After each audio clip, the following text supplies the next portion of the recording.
Hello tout le monde, c'est Créafait, j'espère que vous allez bien. On se retrouve aujourd'hui pour un tuto Pâques.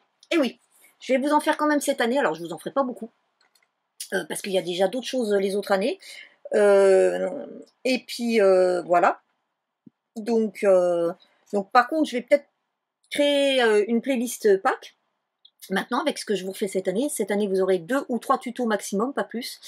Mais voilà, j'ai décidé que j'allais quand même faire Pâques, puisqu'en fait, je vous ai pas fait Saint-Valentin, mais ça, vous le savez, Saint-Valentin, c'est pas mon truc. Bon, peut-être qu'un jour, je vous ferai quand même quelque chose.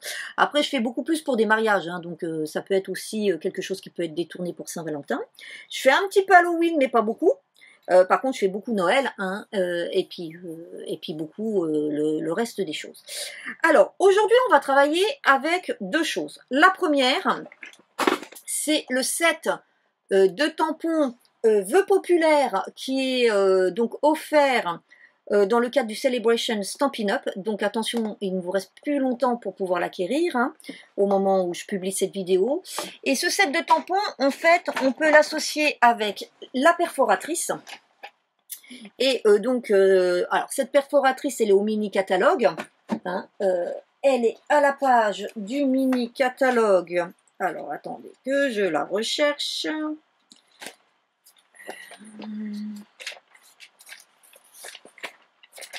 Comme vous pouvez le voir, il reste encore des petits signés. J'ai pas réussi encore à tout prendre ce que je voulais. Voilà. Donc, c'est la perforatrice hexagone chaleureux qui est en page 12 du catalogue, qui est associée à un set de tampons que moi je n'ai pas pris. Parce que dans ce set de tampons, alors je verrai peut-être plus tard, mais pour l'instant, il ne me... C'est pas un coup de cœur, voilà.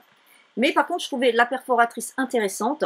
Et c'est surtout que la perforatrice, je vous montrerai à la fin, on peut l'associer avec d'autres sets de tampons de chez Stampin' Up, pas forcément des sets qui ont été étudiés pour ça.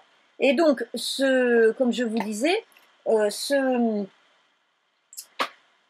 lot de tampons, il est dans le cadre du Celebration et vous le retrouvez à la page 10 du midi catalogue. Donc voilà. Et ce qu'on va faire aussi aujourd'hui, c'est qu'on va utiliser quelque chose que je n'ai pas utilisé depuis très longtemps et je crois que je ne vous ai jamais même fait de tuto avec, donc c'est la bonne occasion. C'est ma punchboard Pillow Box. J'en ai plusieurs, des punchboards de chez We Are Memory Keeper. Et j'aime beaucoup les punchboards de cette marque. J'aime cette marque de toute façon en règle générale. Et donc on va créer une petite boîte avec cette pillow box, mais qu'on va customiser avec des fournitures de chez Stampin' Up. Donc si vous êtes prêts, alors je pense que vous pouvez trouver en ligne des tutos de choses ressemblant à ça. Je ne vous mettrai pas de lien. Mais je pense que vous pourrez certainement adapter mon tuto avec des tutoriels de boîtes qui existent peut-être sur internet. J'ai pas été voir, étant donné que moi j'ai ma punchboard, je vous avoue que j'ai pas été voir ce qui existe, hein. Voilà. Donc je prépare ce que j'ai besoin en fourniture et on se retrouve. Alors, comme dernièrement, sur quasiment toutes mes créations que je vous propose, surtout avec des produits Stampin' Up du mini catalogue et du Celebration, je vais travailler avec des chutes. Donc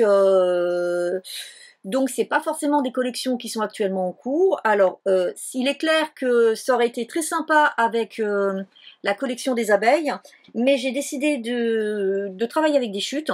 Et donc pour ce faire, j'ai pris un morceau de basil que j'avais dans les couleurs abricot.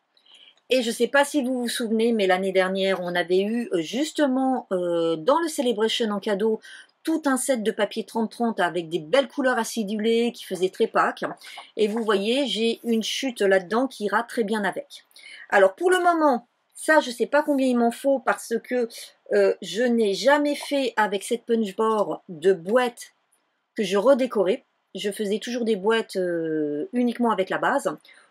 Donc c'est une fois que j'aurai formé ma boîte avec la punchboard qu'on pourra voir en fait ce dont on a besoin à ce niveau.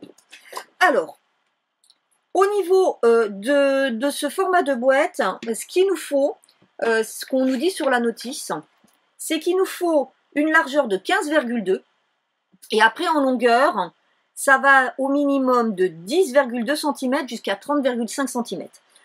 Moi, comme je travaille avec une chute, j'ai pris 20 cm de long. Voilà, donc je vais faire une boîte qui aura 20 cm de long. Et donc maintenant, on va commencer. Et là, il suffit de suivre les directives de la punchboard. Donc, on vient se mettre... Alors, si je comprends bien. Voilà, ensuite. Voilà. Ensuite, on vient ici s'aligner. Alors, je vais vous montrer. Voilà. On vient ici s'aligner notre papier qui fait 15,2. On vient l'aligner ici et on va puncher.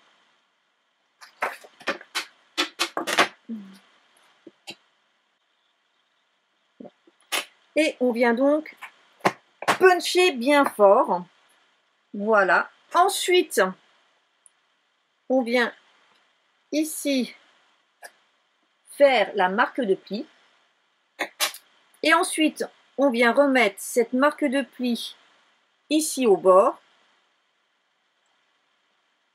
Et on revient puncher une deuxième fois.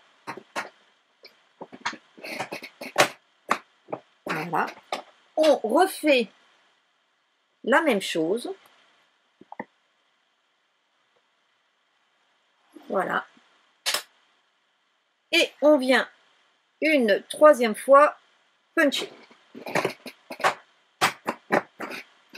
Voilà. Voilà ce que l'on obtient. On fait la même chose en retournant. Et là, on ne fait pas comme ça, parce que vous voyez, autrement ça n'ira pas. On refait la même chose en retournant comme ça, pour pouvoir faire l'autre côté.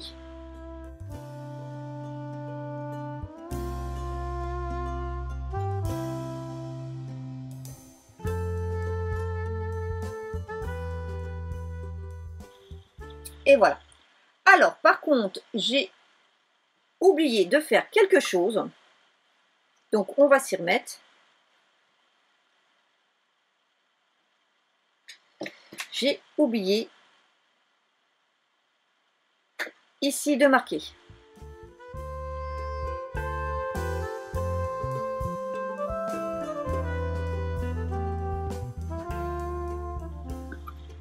Ce qui est bien avec ces punchboards, c'est que ça permet de faire des boîtes facilement.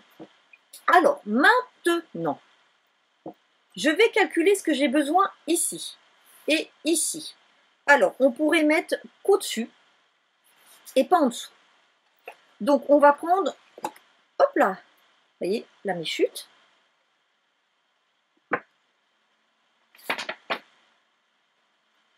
Voilà.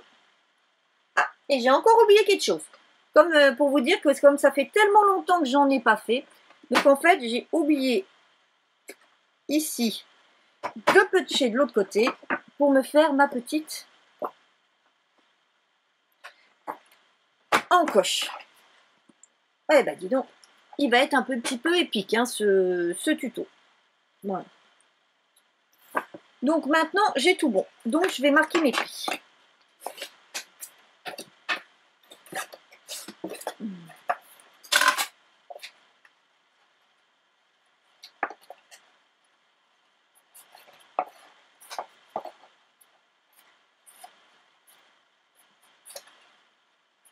Voilà.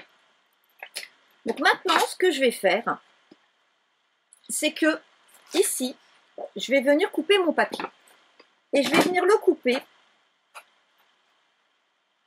de cette taille. C'est-à-dire que je vais prendre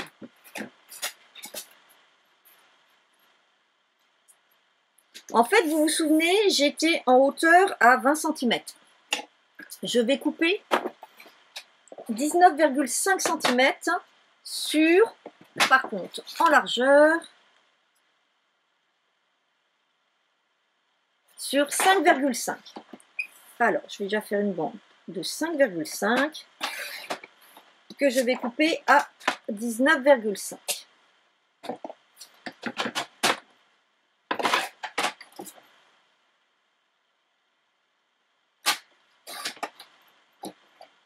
Voilà.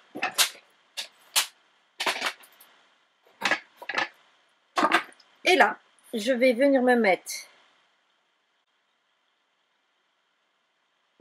vous voyez là, je me mets au milieu. Je fais en sorte que à gauche et à droite, j'ai à peu près là la même distance. Et je viens puncher. Voilà.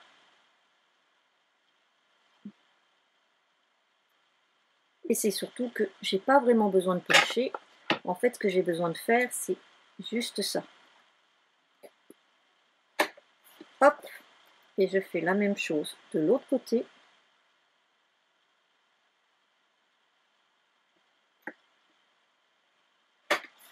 Voilà.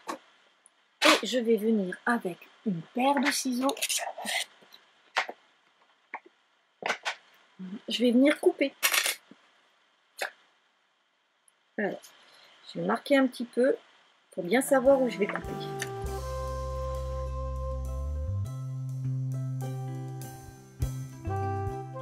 Donc voilà, j'ai coupé. Maintenant, je vais pouvoir venir ici coller mon élément.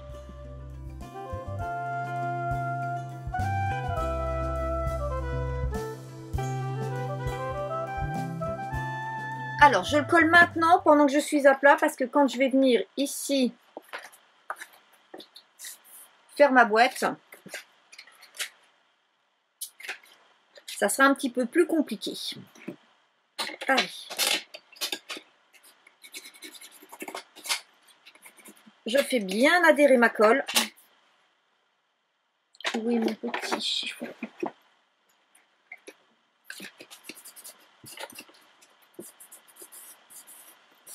Surtout ici sur mes angles. C'est là que c'est vraiment le plus important. Voilà. Maintenant que c'est fait, je vais venir coller ici pour fermer ma boîte.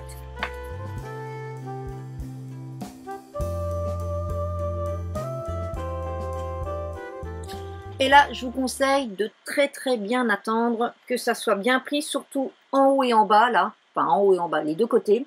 Parce que quand on va venir plier après ici, il faut absolument que ça soit bien sec. Donc, pendant que ça sèche, moi, je vais préparer ma petite décoration.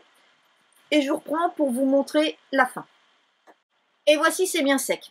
Alors, moi, je vous donne un petit conseil. Je suis en train de vérifier ce qui est dit. Ouais, voilà. J'ai oublié une étape. Donc, normalement, on aurait dû retirer les petites ailettes d'ici. Ce que j'ai pas fait. Et là, j'allais vous dire, je vous conseille de le faire. Parce que ça donne de l'épaisseur. Donc, il faut absolument les retirer. Donc, voilà mon petit étui. Alors, il est un petit peu long. Alors, pour info, c'est pareil. À l'intérieur, vous mettez bien celle avec le trou. Hein, c'est celle qui vous permettra, voilà. Donc là, voilà, j'aurais dû retirer ça. Tant pis. Donc, voilà. Mon étui, il est prêt. Alors, il est un petit peu trop long. J'aurais aimé quelque chose de moins long. Mais bon, c'est pas grave. Disons que, en fait... J'avais fait 20, vous vous souvenez, j'ai fait 20 cm de long. Donc à la fin, je récupère quand même un étui de 15. Donc je pense que le prochain étui que je ferai, je le ferai de 12 cm de long. Et je pense que ça va être ce que je vais faire pour mes collègues cette année à Pâques. Voilà. Donc pendant que ça séchait, je suis venue faire ma petite étiquette. Donc j'ai pris donc... le je te souhaite joyeuse Pâques. En fait, avec la perforatrice, je suis venue faire une petite étiquette dans ma chute de papier, une étiquette dans du blanc, et vous voyez, je les ai collées en les intercalant un tout petit peu.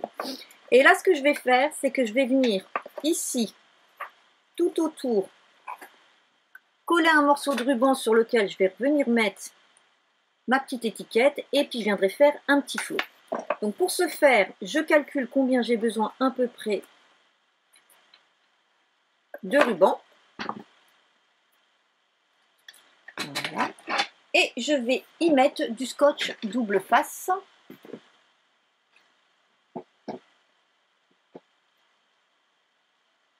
Vous voyez, c'est très simple.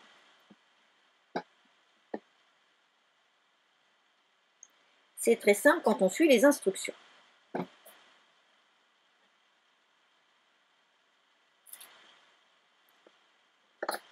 Hop.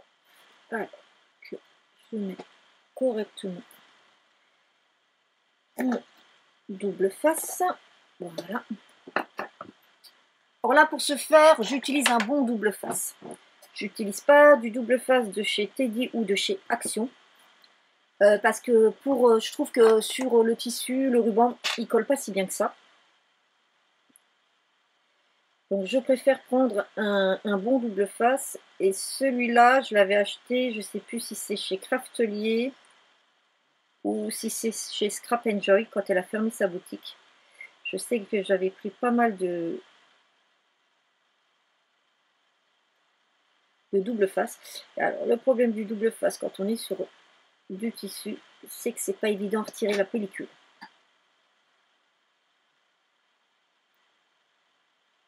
Voilà. Là.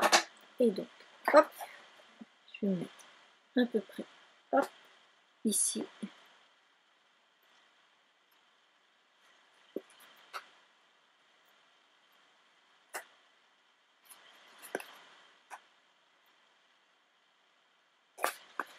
Voilà.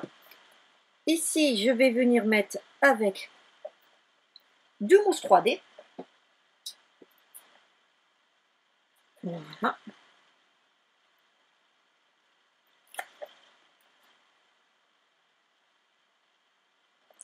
Voilà, vous voyez quelque chose de très très simple. Et puis là, je vais voir pour faire un petit flot ici avec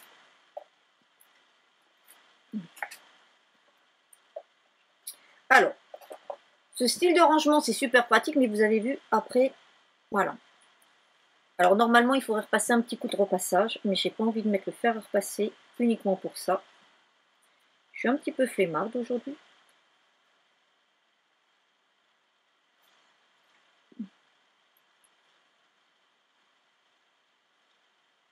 On y arrive quand même.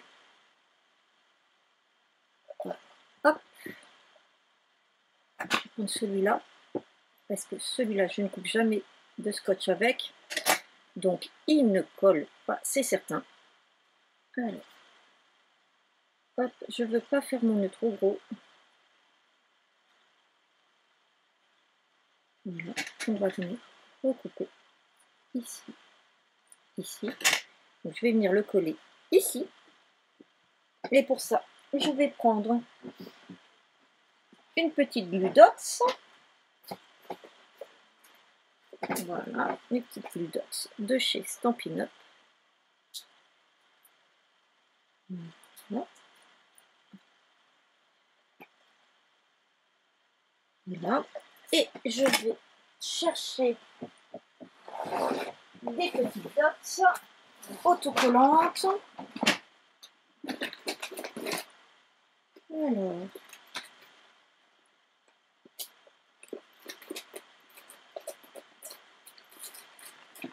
voilà, des petites dots autocollantes. Alors, celles-ci ne viennent pas de chez Stampin' Up, parce qu'en fait, j'en ai plein que j'avais acheté dans d'autres magasins. Je vais déjà m'occuper de liquider tout ça. Donc on va déjà en mettre. Hop là. Voilà. Et on va en mettre.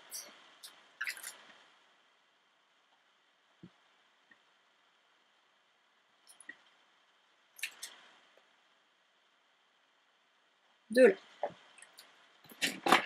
Et voilà, mon petit étui pour Pâques est prêt. Donc vous avez vu, des chutes de papier, quelques petites fournitures et surtout cette perfo qui est très sympa. Donc sachez que vous n'êtes pas obligé d'utiliser la perforatrice avec les sets associés, celui-ci ou l'autre, qui est dans le catalogue. Pour ma part, moi j'ai fait une carte. Alors malheureusement, elle est offerte, vous ne la verrez pas, mais le tuto va bientôt arriver en ligne. Surveillez. Et puis quand il sera en ligne, je remettrai le lien en dessous. Tant que vous ne voyez pas le lien, c'est qu'elle n'est pas en ligne. Donc c'est une carte pop-up double. Et pour faire l'étiquette que j'ai mis devant, eh ben, j'ai utilisé ce set de tampons pour les sentiments. Voilà. Nos vœux pour un anniversaire magnifique. Et en fait, pour des textes un peu gros comme ça, même celui-ci, vous voyez, donc là, c'est Fleuron encadré. C'est une collection de l'année dernière. J'ai utilisé cette perforatrice. Donc, elle va très bien avec plein d'autres sentiments Stampin' Up. Donc, en fait, on peut l'utiliser quand même assez souvent.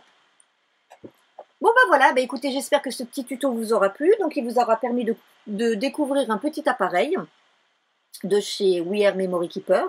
Il vous aura montré aussi qu'avec les chutes, on fait toujours plein de choses. Et puis il vous aura montré aussi comment cette étiquette nous permet de faire de jolies choses. En attendant de vous retrouver, je vous souhaite une bonne journée et je vous dis à très bientôt. Bye bye!